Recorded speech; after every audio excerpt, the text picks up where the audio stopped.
رمضان 1440 ہجری میں جیو نیوز کی ایک ٹرانسمیشن کے دوران زاہد چیپا بھائی نے اپنی اینڈرائیڈ ایپ کا تفصیلی انٹروڈکشن کروایا، جسے دیکھ کر انتہائی خوشی ہوئی کہ اللہ تعالیٰ اپنے دین کا کام کسی غیر عالم سے بھی لے سکتا ہے۔ لیکن اسی پروگرام میں ایک بریلوی عالم دین کے ایک جملے نے بہت رنجیدہ کر دیا کہ قرآن حکیم کو استاد کے بغیر سمجھنا ہی ناممکن ہے۔ اس حوالے سے رہنمائی کریں۔ رہنمائی تو کرتے ہیں، یہ میں نے جب کلپ دیکھا نا جی، مجھے تو کوئی حیرانگی نہیں ہوئی۔ دکھ تو مجھے ہوتا ہے علماء جو کچھ کرتے ہیں، لیکن حیرانگی نہیں ہوتی۔ ہم تو پہلے سے یہ رونا رو رہے ہیں کہ اگر آپ کو کوئی یہودی یا عیسائی آ کے بات کرے نا، قرآن حدیث ڈائریکٹ نہ پڑھنا، گمراہ ہو جاؤ گے، آپ کہیں گے اللہ کا دشمن، یہی کہیں گے نا۔ اور اگر ایک داڑھی پگڑی والا خوبصورت سی شکل بنا کے آپ کو کہہ دے قرآن ڈائریکٹ نہیں پڑھنا، گمراہ ہو جاؤ گے، علامہ صاحب نے فرمایا۔ بسم اللہ الرحمن الرحیم۔ السلام علیکم دوستو، آپ نے دیکھا اور سنا جس طرح انجینئر مرزا صاحب جھوٹے ہیں، یہ اپنے ماننے والوں کو جھوٹ ہی سکھاتے ہیں اور جھوٹ ہی ان کو گھول کے پلاتے ہیں اور پھر وہ جھوٹ ہی بولتے ہیں۔ اس بندے نے جھوٹا سوال کیا، آپ نے سنا کہ جناب رمضان ٹرانسمیشن میں زاہد چیپا صاحب نے اسلام 360 کا ایپ جو ہے اس کا تعارف پیش کیا، تو وہاں ایک بریلوی عالم تھے، ان کے ایک جملے نے بڑا رنجیدہ کیا۔ وہ جملہ یہ تھا کہ قرآن کو بغیر استاد کے سمجھنا ہی ناممکن ہے۔ دوستو، اس ویڈیو کا یوٹیوب پہ موجود ہے، آپ کو میں لنک دیتا ہوں کہ رمضان ٹرانسمیشن وتھ کوکب نورانی اسلام 360 زاہد چیپا لکھیں گے، آپ کو وہ ویڈیو مل جائے گی۔ 13 منٹ 35 سیکنڈ کی ویڈیو ہے، اس میں ایسی کوئی بات نہیں ہے کہ قرآن ڈائریکٹ پڑھیں گے تو آپ گمراہ ہو جائے گا۔ مرزا صاحب نے آگے کس طرح اداکاری کی، نہ اب کوئی ہندو ہمیں آ کے کہے، کوئی یہودی ہمیں آ کے کہے یہ تو داڑیاں پگڑیاں پہن کے اس طرح کرتے جس طرح اس نے بات کی ہے۔ اصل بات یہ کہ کیا علامہ کوکب نورانی صاحب نے بات کی؟ نہیں کی۔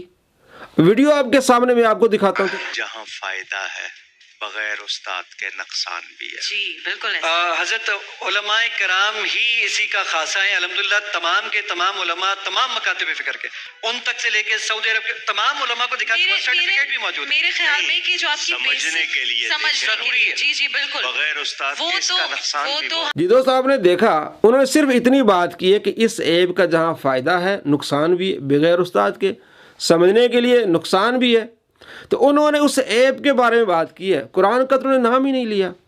کتنا بڑا جھوٹ، اور پھر جھوٹ پر اس نے تہمت کی عمارت جو ہے وہ کھڑی کی ہے، اور علماء کے خلاف اس طرح کی باتیں۔ اور اسی ویڈیو میں آگے کہتا ہے کہ جناب جب تک زاہد صاحب بات کرتے رہے، علامہ کوکب نورانی صاحب نے ہاتھ کھڑا کیا ہوا تھا بس۔ اللہ کے بندے اتنے جھوٹ بول رہے ہو۔ آپ دیکھ لیں دوستو، وہ ویڈیو 13 منٹ اور 35 سیکنڈ کی ویڈیو ہے، یوٹیوب پہ آپ دیکھ لیں۔ اس میں 9 منٹ اور 10 سیکنڈ پر انہوں نے ہاتھ کھڑا کیا سوال کرنے کے لیے، اور 9 منٹ 40 سیکنڈ سے پہلے ہاتھ نیچے رکھ دیا۔ انہوں نے صرف سوال کیا کہ اس کو بغیر استاد کے پڑھنے کا نقصان بھی ہے۔ قرآن کی تو انہوں نے بات ہی نہیں کی، ایپ کی بات کی ہے۔ پھر اس کے چیلے اٹھیں گے دفاع کے لیے، جناب اس ایپ میں قرآن بھی تو ہے نا، چلیں آپ کی بات مان لیتے ہیں، قرآن بھی ہے۔ تو میں آپ کو مسلم سے ثابت کر کے دیتا ہوں کہ بغیر استاد کے قرآن پڑھنے کا نقصان بھی ہوتا ہے۔ مسلم میں 6 حدیثیں ہیں، 3079 80 اس طرح 6 حدیثیں ہیں، جس میں عروہ کہتے ہیں کہ میں نے حضرت عائشہ رضی اللہ تعالیٰ عنہ سے عرض کی۔ عروہ حضرت عائشہ رضی اللہ تعالیٰ عنہ کے بھانجے ہیں، حضرت عبداللہ بن زبیر کے بھائی اور زبیر بن عوام کے بیٹے۔ وہ کہتے ہیں کہ میرے خیال میں حج کے لیے عمرے کے لیے صفا مروہ کی سعی کرنا ضروری نہیں ہے۔ حضرت عائشہ رضی اللہ تعالیٰ عنہ نے پوچھا وہ کیوں؟ تو عروہ نے قرآن پڑھا آگے کہ قرآن پاک میں ہے سورہ بقرہ آیت نمبر 158، ان الصفا والمروۃ من شعائر اللہ، کہ صفا مروہ اللہ کی نشانیوں میں سے، فمن حج البیت او اعتمر، جو حج کرے یا عمرہ کرے، فلا جناح علیہ ان یطوف بہما، تو کوئی حرج نہیں ان پر کہ وہ طواف کرے۔ تو معلوم ہوا کہ کوئی لازمی نہیں ہے، اللہ فرماتے کوئی حرج نہیں ہے، یعنی کریں تو ٹھیک ہے، نہ کریں تو کوئی مسئلہ نہیں ہے۔ صفا مروہ کی صحیح کرنا کوئی لازمی نہیں ہے۔ تو میں تو یہ سمجھ رہا ہوں، حضرت عائشہ رضی اللہ تعالیٰ عنہ نے پتہ کیا جواب دیا؟ فرمایا اس بندے کا حج ہی نہیں ہوگا جو صفا مروہ کی صحیح نہ کرے۔ تم نے یہ کیسے سمجھ لیا؟ تمہیں پتہ اس کا شان نزول کیا ہے؟ انصار جب حج کے لیے آتے تھے، عمرے کے لیے آتے تھے تو نائلہ اور اصاف دو بت تھے، وہاں احرام باندھتے اور پھر صفا مروے کی صحیح کرتے۔ جب یہ مسلمان ہوئے، آپ صلی اللہ تعالیٰ علیہ وآلہ وسلم کے ساتھ آئے تو انہوں نے کہا کہ ہم تو اس وقت یہ عمل کرتے تھے جب جاہلیت کا دور تھا، ہم مسلمان نہیں تھے، ہم یہ اچھا نہیں سمجھتے کہ ہم پھر وہی صحیح کریں۔ تو اللہ نے فرمایا کہ اس کی صحیح کرنے میں کوئی حرج نہیں ہے، تم اس کو برا نہ جانو۔ یہ حضرت عائشہ رضی اللہ تعالیٰ عنہ نے فرمایا کہ صفا مروہ کے بغیر تمہارا حج ہی ممکن نہیں ہے۔ قرآن تو پڑھ رہے ہو، بغیر استاد کے تم نے جو مسئلہ نکالا یہ غلط ہے، تم سے غلطی ہو گئی ہے۔ تو بغیر استاد کے قرآن پڑھنے سے نقصان بھی ہوتا ہے۔ اگر حضرت عائشہ رضی اللہ تعالیٰ عنہ انہیں نہ سمجھاتی تو انہوں نے یہی سمجھنا تھا کہ صفا مروہ کی صحیح کوئی لازمی نہیں ہے، اور صفا مروہ کی صحیح کرنا یہ رکن ہے حج کا، بغیر اس کی صحیح کے حج مکمل ہی نہیں ہے۔ تو معلوم ہوا کہ بغیر استاد کے نقصان بھی ہو سکتا ہے، اور یہ علامہ کوکب نورانی کی بات بالکل درست ہے، اور یہ حدیث سے ثابت ہے۔ ایک تو انہوں نے قرآن کا نام ہی نہیں لیا، اگر مان بھی لیا تو یہ تو حدیث سے ثابت ہے کہ بغیر استاد کے قرآن پاک کو مکمل آپ سمجھ نہیں سکتے۔